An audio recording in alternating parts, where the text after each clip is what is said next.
gosh. Good evening. I am so excited to be with you. And, for the first time in a long time, I am not on the ballot in 2022, but I am so joyful. I'm so joyful to be here with all of you on this amazing night. And I want to just say that I don't have a lot of news for you yet on exactly what is happening, but I am feeling so optimistic that we are going to have a good night tonight. Are you sharing that optimism? I know it. And it's optimism that comes from hard work. So I want to just take a minute and thank, first of all, the incredible organizers who have worked all cycle long to make sure that we had a program that was organizing people and reaching out to them and connecting Minnesotans with the power of their own votes and their own voices. So to the organizers in the crowd, thank you so much. And to the volunteers who showed up and never gave up, I am so grateful to all of you. To all of the volunteers, thank you. And I know, in fact, of one set of volunteers, a couple that celebrated their anniversary by doing GOTV phone calling. Alana Peterson and our Ag Commissioner, Tom Peterson, wherever you are, you know who you are. That's the extent that people are going to help. I want to also just acknowledge and thank the incredible candidates up and down the ballot, from school board and county commissioner and city council, to our incredible legislative candidates, to our congressional candidates. Thank you, all of you, for running. Thank you for running and for winning. And to our statewide candidates, to Peggy and Tim and Steve and Julie and who am I forgetting? Oh, Keith, my God. These are the best candidates. Each one of them has tapped into something that is so core and crucial to who we are as Democrats. The fundamental idea that we are in politics because we want to improve people's lives. That is what it is all about. That is why they run, and that is why they are going to win. Now, DFLers, I want to say also a particular, especially this year, a thank you to the poll workers, the people that were there making sure at the University of Minnesota until way past 8 p.m. in Minnesota that people could vote, that their voices could be heard. This morning, I was talking to a poll watcher in my home precinct in Minneapolis, and I was thanking her for her work, and she said, I've been doing this for years, and I'm going to continue to do it because this gives me hope. This fills me full of hope for what this state is all about, that it is not so much about this division that I hear on television, that people really do want to come together, and that is what is happening in this election. I believe it. The other side is spending billions of dollars trying to fill us with fear and trying to alienate us from our neighbors, and really what people want is to come together. They don't want chaos, they want community. That's what people want. And that is what Democrats have been delivering. When you think about what we've accomplished, we delivered the reality of protecting veterans' health care in a way that we haven't done for generations. We passed the most significant climate action ever in the country of our history. We did that. For the first time in many, many years, we actually passed gun safety laws that are going to make our communities safer. And you know that as long as Democrats are in charge, that we will always protect your right to decide for yourselves what happens with your own body and your own life. That is what this is about. Now, we're going to have to wait a little bit for the results. Patience is a virtue. It is not my virtue. I am damn impatient to know exactly how this is all going to pan out. But I know that the work that we have all done, think of this, over 500,000 doors knocked on just in our GOTV effort. That is incredible. It's incredible. nearly 100,000 apartment doors knocked on, which has never been done before. That's the kind of work that means that every vote counts, every voice matters, and every voice is powerful in Minnesota in this election. Thank you for making it happen. Thank you, all of you, for your incredible work. Let's go win. Let's go win. Now, it is my joy to introduce to you your next speaker, my friend, my sister in the United States Senate, Amy Klobuchar. And but in the room of thugs and rap veterans, why am I the only one who's acting like a gentleman? Good for and bad taste, pretty well waste all that style. Are you ready to win, Democrats? I want to hear you guys in the back. Do you love your Senator Tina Smith? Okay, well, first of all, how many of you have worked for our ticket in the last week? Hands up. How many of you gone door knocking? How many of you had made those calls? Okay, well, I'm looking at the results and I'm feeling good. I'm feeling good because of our candidates. And you're going to be hearing from them very soon. But let's start with our governor, Tim Walz. I still remember when Tim and I were first running. I'm running for Senate, he's running for Congress, and there was an article in the Wall Street Journal, and it described him as this. This is all we got, the phrase, a burly high school football coach. And you know what I love about Tim Walz? He is still that burly high school football coach because he never changed from where he came from. He has led our state through the most difficult times, once-in-a-generation challenges with steady leadership and a big heart, always standing with our frontline workers. He stood with the transit workers who moved mountains to keep our supply chains going, even in the face of huge obstacles. He and our team stood with the grocery clerks who kept our supermarkets open, the hospital nurses and doctors who offered quality care and compassion, even those that were with those patients at the very last moments. That is the leadership of Tim Walz, lifting up the people of this state. And we also love our Lieutenant Governor, Peggy Flanagan.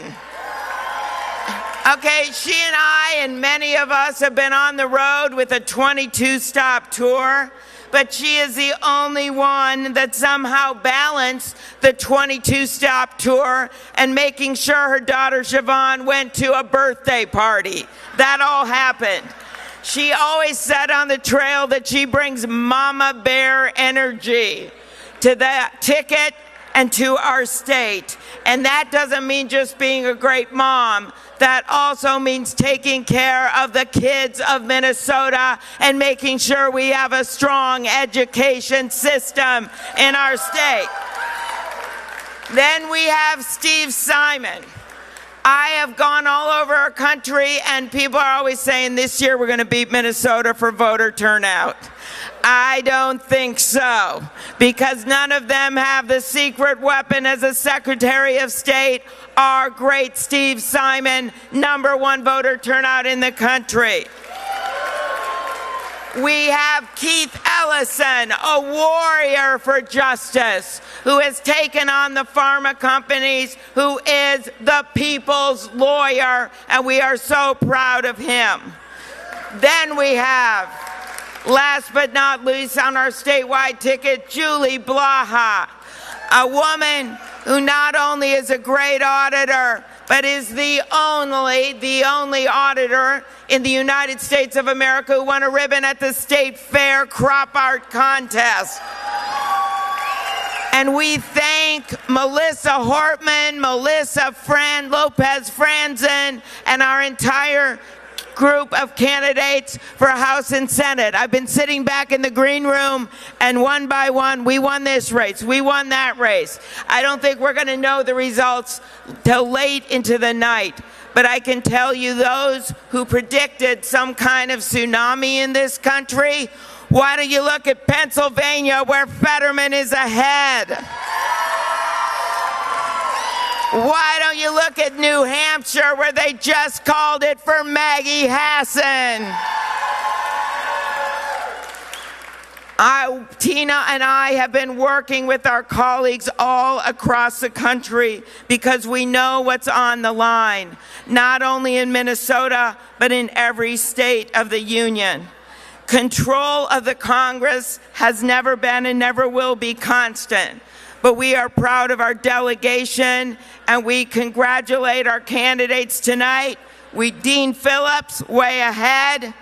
Betty McCollum, way ahead, and Ilhan Omar, way ahead. And guess what? I just looked, it's only 13% of the vote in.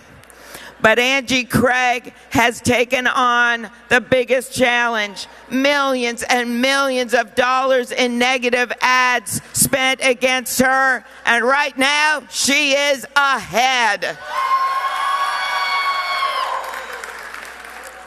So when I think of our country, I think of something that Bono actually said at this speech he gave, and I was there. It was a Fulbright lecture.